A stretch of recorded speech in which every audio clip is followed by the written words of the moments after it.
The scorecard for the 9th National Assembly Lawmakers for the Senate and the House of Representatives was unveiled at the National Assembly. The comprehensive report, which was put together by other paper publications, targets to establish who is a good and effective legislator, using sponsoring and processing bills and motions by legislators as an evaluation metric. This is the third edition of an independent performance appraisal of the 9th National Assembly, as it lends an avenue for discussing in a quantitative and qualitative method the performance of the legislature and legislators on bills. The Executive Director of the publication, Oke Epia, in his welcome address highlighted the reasons behind the yearly publication. He said before now focus had always been on the executive arm of government, but his organization decided to shift attention to the legislature, which according to him is the closest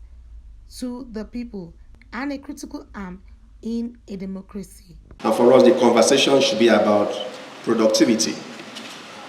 Because what we have done this year is to, while we are focusing on the base, because we have received feedback to say, okay, it is not about the base or the number of the base, but it's about what is the impact of those base, what is the extent to which they impact the lives and living conditions of citizens. So we have been careful to use a matrix we call the VVIP to distill the data sets that you have before you shortly. In other words, we'll be looking at the base, respect to their volume, their value, their impact, and their progression. While commending the publication, federal lawmakers unanimously agreed that it will serve not only as an agenda setting, but it will bring lawmakers on their toes. Making laws is just one of the functions of the legislature. Keeping the union going is a duty, and that is done by motions. That is also done by oversight. Those are done by investigations. What are the discoveries of the Assembly? What investigations have been carried through? And what actions have the executive taken after the fact of investigation? These are ways to follow up. Issue of subsidy, issue of ad hoc committees, issue of standing committees, what have they brought to the table? So I think these are parameters that you need to expand the coast so that you have a helicopter view of the performance of the legislature. I want you to also lay emphasis in their work on the core duties of a legislator, which I think you're doing, particularly at the public space outside there. Most of our constituents perhaps use a different parameter in assessing us. They use the stomach infrastructure. How much can you bring? How much can you dash? Meaning that if you have enough money to dash out and you come here, sit there doing nothing, you are a good parliamentarian. And if you come here and introduce and bring about bills that will turn into laws that will change your life, you are useless. What a contradiction because of wrong perception.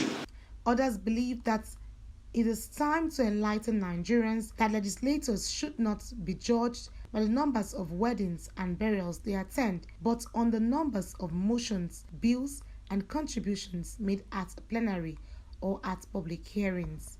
Kenyan scholar Patrice Lumumba said, "The legislature in Africa today, and indeed Nigeria in particular, is measured by the number of weddings that he attends, is measured by the number of burials that he attends." That is not supposed to be the case.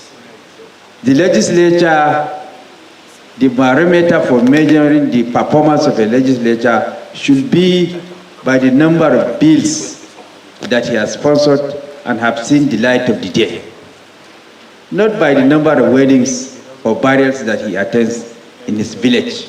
So by so doing, you have really raised the bar and raised the consciousness of Nigerians as to the actual duty of a legislature constitutionally as per Section 4 of the 1999 Constitution as amended is to make laws for the peace, order, and good governance of the country, and therefore the barometer for measuring the performance of the legislature is by the number of bills, motions that he has sponsored on the floor of the House. In some quarters, it is also believed that the publication will help to hold lawmakers accountable to their constituents, knowing fully well that their performance is being assessed.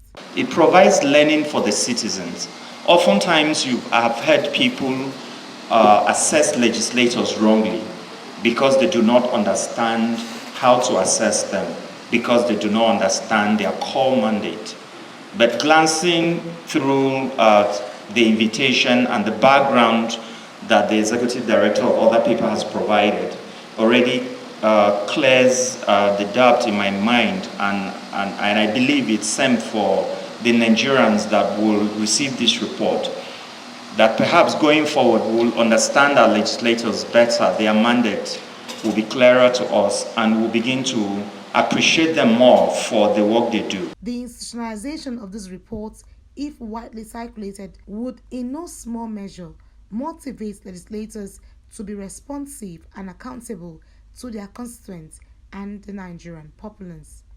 Annie Patrick, Core TV News, Abuja.